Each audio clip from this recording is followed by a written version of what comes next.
guys, welcome back to another Colorful Keto with Dory. So, we are just waiting for Dr. Ken Berry to come and join us, and we are going to talk about 30-day carnivore challenge recap. Ooh, let's see, Dr. Ken is messaging me which format we're going on, and I set it up on Facebook, so hopefully that's... Yep, he says Facebook, awesome. We are on Facebook now. So that is Aces. Dr. Ken, come meet us on Facebook. Now, I do have us going on Instagram as well so that we can save this version. It'll be a slightly lesser quality version, but you guys will get to see it too, and that's better than not getting to see it. If you're wondering what this line is that you're seeing, it's my phone in front of my phone so that you guys get to watch together. So I have to kind of lean forward. We usually do this on Instagram to Facebook, but with all the technical issues lately, this seems to be working a little bit better. We get a slightly lesser quality to save for YouTube, but we still get to watch it, and we get all of the wisdom of Dr. Ken. So we absolutely adore that. And if you guys have any questions about carnivore or any regular keto questions, feel free to ask them while we're waiting for Dr. Ken to show up. Unfortunately, with this way, I won't be able to see a lot of the comments until we're done the live because I can't watch lives on my iPad. So we'll do the best we can. I will catch what questions I can as they scroll through the comments. And if I miss them, we will collect them again for next week when we hang out with Dr. Ken again. So I'm super, super excited. And I'm curious, are you guys doing the carnivore challenge? Have you been taking part so far? I do not see Dr. Ken in here yet. I'm sure he's still just finishing up with Keto for Real Life people. And we don't mind waiting on him because he is worth the wait. So in the meantime and in between time, let's chat a little bit about if you guys are doing the carnivore challenge, how it is going for you. Hello, Deanna. Hello, Nancy. Hello, Judy. It's so nice to see you all. And on Instagram, thank you so much for hanging out with us. I'm super, super excited to find out how you guys are doing with the carnivore challenge. If it's working for you, if you are liking it, if you have any issues that you're struggling with that we need to ask Dr. Ken about. I'm super curious about that. Okay, trying to be the best carnivore I could be. Tenderloin waiting to go on the grill. I love that. Yum. Yum. Okay, yay, Ken is here. Dr. Berry, let's get him added. Adding. We are adding. And I'm trying to not touch I have this set up really awesome. It's on my toaster. Hello, happy Monday. Hey, Dory, how's it going? Oh, I'm so awesome. I always look forward to Mondays now, Dr. Ken, when we get to hang out with you. Heck yeah. So we're super excited this week, and my people want to talk about your carnivore challenge. So I think first they want the skinny on Nisha. How's she doing? We watched her live with Nurse Cindy, and she was wanting the Brussels sprouts. Did she eat them? Nope, I don't think so. She's actually in Florida right now on a business trip, and I don't think that she's eating any veg. I think she's still carnivore. And the last time I talked to her earlier today, she was loving it and doing great. And so, not that I know of, I know I'm doing great, and I think she is too. Awesome. So, now, a few people in our group, I know you just got off live with Nancy, and we share a lot of the same people. And in our groups, they're struggling, Dr. Ken. It was, day 4 yesterday, day 5, and they're struggling. So I would love to talk to you about kind of some of the things that they're encountering and maybe if we can get around them so that if they want to continue, they can. Sure, so, absolutely. Tell me, how are they struggling? Well, first issue I'm going to say that's coming up is diarrhea. Now, I know we can't talk about poop too much, Dr. Ken, but is this normal? Is it normal? Should they be experiencing issues? Anytime you shift your diet, you can have a few days of diarrhea. A lot of people, you may remember when you went keto, you had a few days of diarrhea. That's okay. That's acceptable. That's a normal thing. After about day 4 or 5, that should be tapering off and going away. Okay. So if this this is day, 4 and 5 for most people. If the diarrhea is, tapering down, getting better, then it's nothing to worry about.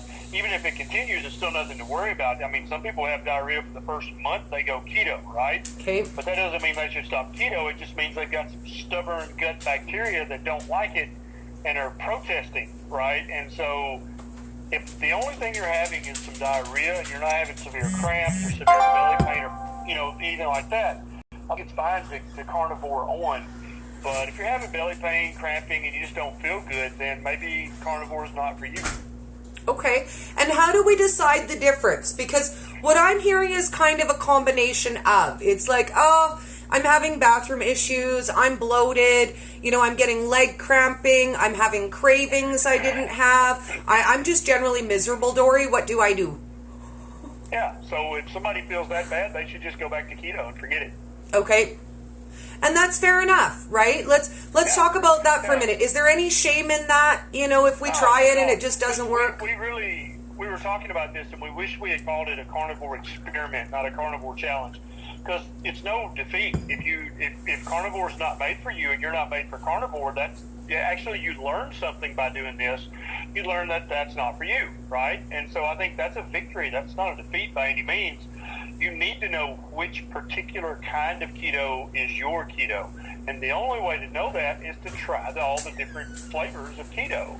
Yes. Now, I love keto for that very reason, is that you can do a veg-heavy keto. You can do a vegetarian keto, not vegan, but vegetarian, with eggs and fish and stuff like that. You can do a veg-heavy, you can do a medium veg, you can do a fatty meat-heavy keto, or you can do carnivore. All of those are keto. Right? It's just different styles of keto. Which one fits you best? That's the one you've got to experiment around and find out for yourself. Well, and I even believe you could do a vegan keto if you want to. It's still the same concept. So find your own perfect keto. Just, keep your fats high, keep your carbs really low, and experiment with what other foods work for you. Now, I wanted to talk a little bit about carnivore as an elimination diet, because it's a thought that never really occurred to me before, but now that everybody's, kind of trying it as an experiment or as a challenge, the thought occurs to me that this would be a great elimination diet. So let's talk a little bit about that instead of, as a weight loss goal. If you wanted to use carnivore for elimination, how would that look, and how would we ease things back in after full elimination? So, I totally agree with that. I don't think carnivore is an elimination diet, but I think it can be used for that, and you can actually learn a lot more about yourself and about your gut. So after you've done carnivore for a month or two, and you add back in the brassicas, and everything's fine, your gut's fine, you're like, okay, that's good. Then you add back in some nightshades, some peppers or tomatoes, and you're like, ooh, my gut didn't like that. There's a red flag. There you go. You may have a nightshade issue, or if you add back in some nuts and your gut doesn't like that, there you go. That may be part of your problem, because not everybody who eats a ketogenic diet can eat nuts. Some people just need to leave them alone. Yes. Same goes with any kind of liquid dairy. After a month, and I've recommended everybody do their carnivore with only butter and ghee. Don't use any heavy cream if you can help it. And that way you can actually add heavy cream back in at the end, and that's part of the elimination experiment. And then if you start having gut issues, bloating, and you stall, there you go. The heavy cream is a problem. And so there's so many different ways that you can do that, and add back in one thing at a time and give it a day or two and see, am I okay with that? Did that cause any gastric distress or not? And then you can actually eliminate another 2 or 3 things that your gut isn't that happy with, but you were eating other things mixed with it and you just didn't know. Nice. Now, I know this is kind of more of a Dory question than a Dr. Ken question, but somebody asked me, and I wanted to share this with you for Nisha, because I saw her video the other day, and she said her biggest struggle right now is the sweetener in the coffee. She's like, clearly I'm having the second cup, so whatever, but I'm not enjoying it. And someone asked me, Dory, what can I do for my carnivore coffee that's going to taste a little better? And I did something the other day that was so yummy. I made a salted butter rum coffee. So I added butter, I added a little bit of rum flavor extract, and I added pink salt. And it really took away that where I was looking for the sweet in a coffee, and it replaced it with just a buttery, salty, and it was so good. And I thought Nisha needs to try that because, man, it made my day. Yeah, that's a great idea. You could also do a little peppermint, because that's not sweet. Right? Yes. You can do a little spearmint, and my daily coffee now is butter and a pinch of salt. That's my daily coffee, whipped up with a little frother, and I love it now. I don't even really like it that much with sweetener anymore. And I haven't asked Nisha about her coffee this morning. She was out of town.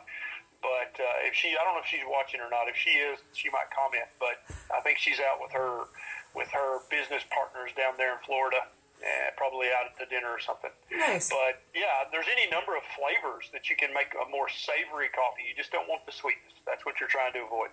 Awesome. Now, this is kind of a little personal advice, and something backfired on me once. Put a sweetener you don't like in your coffee one time, and you'll never like it again. I asked someone for advice over what sweetener was good for coffee, and she was like, Xylitol, Dory, it's the bomb. I did it one time. It was the first time I ever threw away half of a bulletproof coffee, and since then, which is almost a full year ago, I have never put a sweetener in my coffee again. Just the thought of sweet coffee actually grosses me out. So put something gross in it one time. That's a good idea. One time. One time. So we have a few questions about fats on carnivore as well. So should we be avoiding the standards that we're always using? Coconut oil, avocado oil, olive oil, or is it still okay to have those things and apple cider vinegar?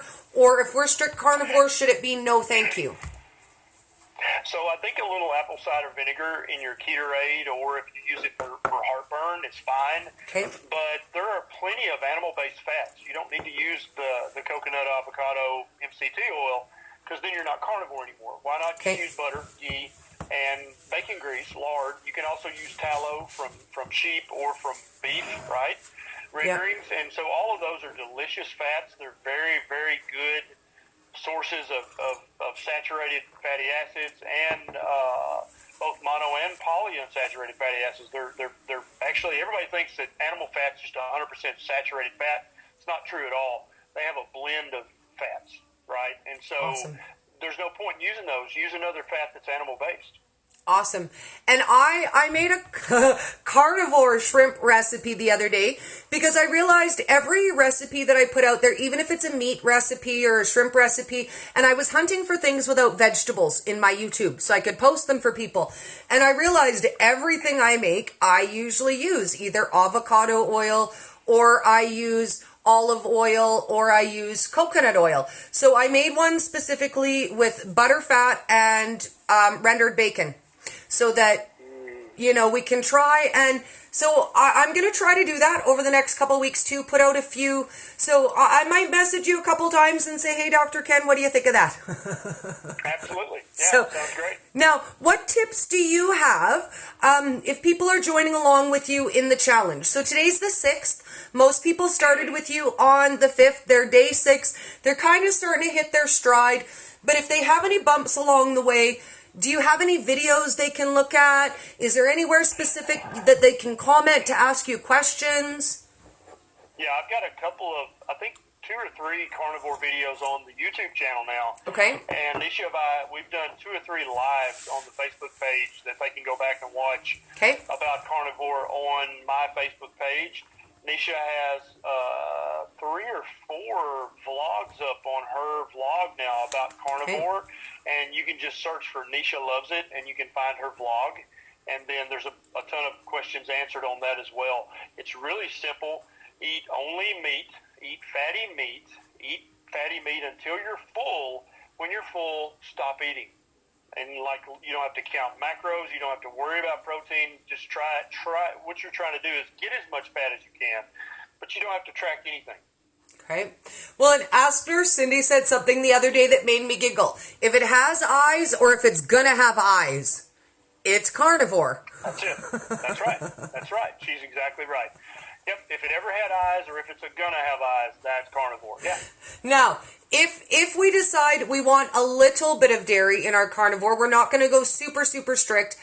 How much qualifies as a little? Because I'm not going to lie, cheese is life, and for me, a little is probably more than most people would consider a little. So how much can we safely incorporate? I don't think you really have to limit your butter or your ghee at all. Okay. And, of course, those are dairy. Fatty, full-fat cheeses from the deli, not from the dairy case, I think are fine to use a little bit for flavor. And by a little bit, like when Nisha and I, when we get the Parmesan in the grater, it looks like a dump truck has backed up and dumped the Parmesan out, okay? So when we say a little, we're talking about a handful per person, right? We love Parmesan.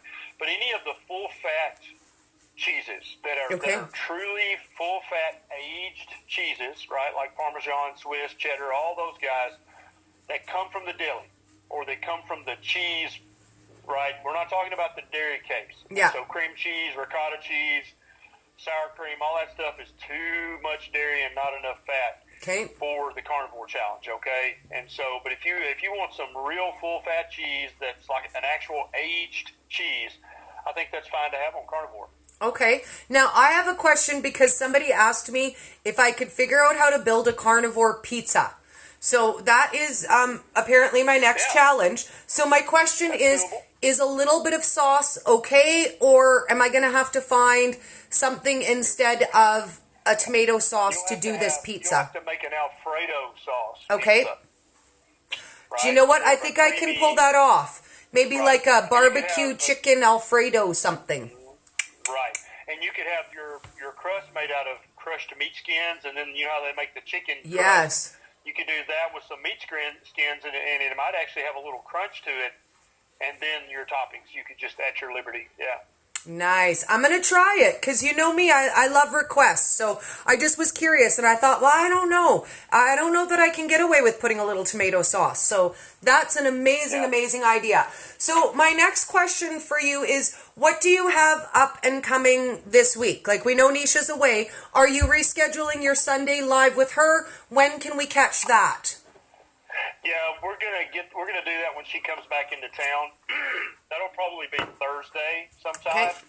And I just posted a video on the YouTube channel that I think is very important for a lot of people. You know, in the U.S. and Canada, there's tens of millions of people who have prediabetes and type 2 diabetes that is undiagnosed. Yes.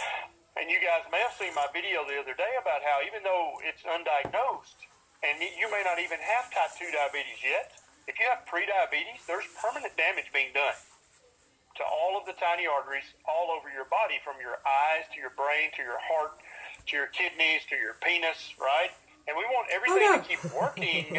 Therefore, you want to know if you have the least bit of pre-diabetes, you need to know that. And so a lot of doctors, when you go see them, they don't check an A1C for like an annual checkup. That's just not part of the labs they check. And so you could have severe type 2 diabetes and have a normal blood sugar with a fasting blood sugar check. And so your doctor's blind. He doesn't know if you have diabetes or not unless he checks an A1C. And I just posted a video about that on YouTube, and I think that'll help. And if any of you guys know somebody that you suspect might have diabetes or, you know, has a history of it, they need to watch that video and they need to go ask their doctor, hey, check my A1C. It's a big deal. And what else should we have checked from our doctors, Dr. Ken? And I ask you this because just because you haven't been diagnosed with something doesn't mean you don't have it. Since I've started doing keto and since doing regular lives with you, I realize a good majority of the things that we've discussed, I had these issues. They were just undiagnosed. So what's the top of the laundry list? Yeah, so I'll tell you three very common ones. So if you go see your doctor, and for once a year checkup, right? Yep. The insurance is only going to pay for certain labs, very minimal labs in the U.S., and I suspect it's that way in Canada as well. But it'll pay for a basic metabolic panel, which checks your kidneys and your electrolytes, and a fasting blood sugar. It'll pay for a complete blood count, which checks for anemia and stuff like that. It'll pay for the lipid panel, of course, because they want to know what your cholesterol is. It might pay for a TSH, and it pays for a urine, and that's it. Now, you can have a normal TSH for that annual testing, right, and have severe hypothyroidism or severe hyperthyroidism or Hashimoto thyroiditis. Oh, we're a little frozen. Frozen. Hopefully Dr. Ken comes back in a moment. We were hoping Facebook would be less glitchy than Instagram, but it's looking like it might not be. So give it a minute. And that, not for nothing, the pause look is very attractive. I don't think pause has ever caught me in a good moment ever. And I'm going to say that also goes along with random thumbnail selection. There is no way that stuff is random. I'm just going to put it out there because in an hour-long video, every single time it randomly selects the most ridiculous face I could possibly be making. So it looks like we have lost Dr. Ken. We'll see if he's able to make it back. We honestly only have another 5 minutes with him, and I know his schedule is pretty tight, so he may or may not be able to come back. So you know what, we'll just hang out, and we'll wait a few minutes for Dr. Ken and see if he's able to make it back. I'd hate to finish early if he was able to get back in and join us. Oh, Melanie, it's your first live. I'm so excited that you're joining us live for the first time. Whoa, so excited. And after this, I get a half an hour break, and we will be back at 7 p.m. We're going to hang out with Spirit Warrior Wendy, and we are going to do an amazing, amazing live today. We sat down and we giggled to ourselves for about an hour, and we planned out this live and what we were going to talk about and all of the different topics that we were going to cover. I have my whole list, and we even gave it a super cute name. So tonight is The Lion, The Witch, and the Wardrobe. So we're going to talk about the confident lion that is inside of us that we want to become.